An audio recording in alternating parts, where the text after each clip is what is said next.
প্রিয় দর্শক, আজকে আমরা দাঁড়িয়ে আছি যশোর শহরের প্রাণকেন্দ্রে প্রাচীন এক ভবনের সামনে। সকলে যার নাম জানে যশোর কালেক্টরেট ভবন। বাংলার প্রতিটি প্রাচীন স্থাপত্য যেন একটি করে জীবন্ত ইতিহাস। আজ আমরা আপনাদের নিয়ে চলেছি যশোর জেলার একটি ঐতিহাসিক স্থানে, যেটি ইতিহাস, ঐতিহ্য আর প্রশাসনিক গৌরবের এক চিহ্ন, যশোর কালেক্টরেট ভবন।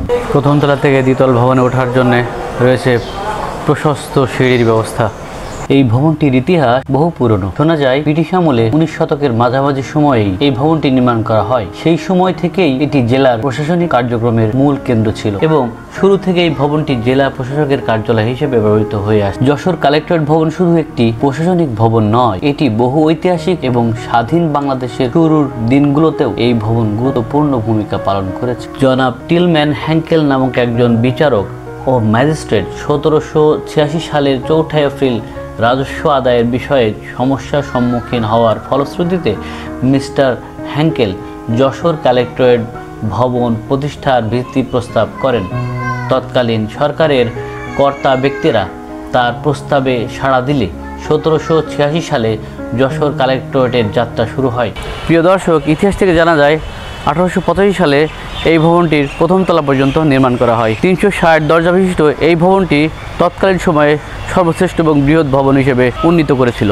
মিস্টার টিলম্যানকে যশোর জেলার প্রথম কালেক্টর হিসাবে নিযুক্ত করা হয়। 1801 সালে যশোর জেলার প্রথম কালেক্টর ভবন বর্তমানের স্থানে গড়ে তোলা হয়। 1885 সালে বর্তমান ভবনটির একতলা নির্মাণ করা হয়। 360 দরজার এই ভবনটি ছিল তৎকালীন বাংলার দীর্ঘতম ভবন। ইংরেজদের নির্মিত এই ভবনটিতে ঔপনিবেশিক স্থাপত্যের স্পষ্ট ছাপ রয়েছে। লাল ইটের দালান, উঁচু ছাদ, প্রাচীন কাঠের দরজা, জানালা ও প্রশস্ত বারান্দাগুলো যেন আজও সেই পুরনো দিনের গল্প বলে। ভবনটির চারপাশে গাছপালা ও খোলা জায়গা, সামনে একটি পুকুর রয়েছে, যা প্রাসঙ্গিক পরিবেশের সাথে এক অদ্ভুত ও শান্ত সৌন্দর্য তৈরি করে। ভবনটি যশোর শহরে ভৈরব নদীর তীরে অবস্থিত। একই সাথে বর্তমানে এই জেলার মানুষের বিনোদনের অন্যতম কেন্দ্র হিসেবে গড়ে উঠেছে। জেলা কর্তৃপক্ষ থেকে এখানে একটি পার্ক তৈরি করা হয়েছে, যা স্থানীয়ভাবে যশোর কালেক্টরেট পার্ক নামে পরিচিত। প্রিয় দর্শক,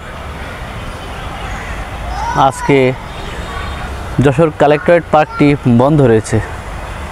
এটি আগে পার্ক হিসেবে প্রচলিত ছিল, কিন্তু বর্তমান এটি খোলা হয় না। এটা যশোর কালেক্টরেট পার্ক। এমন ঐতিহাসিক স্থানকে আমরা যদি গুরুত্ব দিই, তাহলে ভবিষ্যৎ প্রজন্মও জানতে পারবে আমাদের অতীতকে। চলুন সবাই মিলে এমন স্থাপনাগুলো সংরক্ষণে সচেতন হই। ভিডিওটি ভালো লাগলে অবশ্যই লাইক, কমেন্ট আর শেয়ার করতে ভুলবেন। আর এমন আরও ঐতিহাসিক ভ্রমণের ভিডিও পেতে সাবস্ক্রাইব করুন আমাদের চ্যানেলকে। দেখা হবে পরবর্তী পর্বে নতুন কোনো ইতিহাসের গল্প নিয়ে।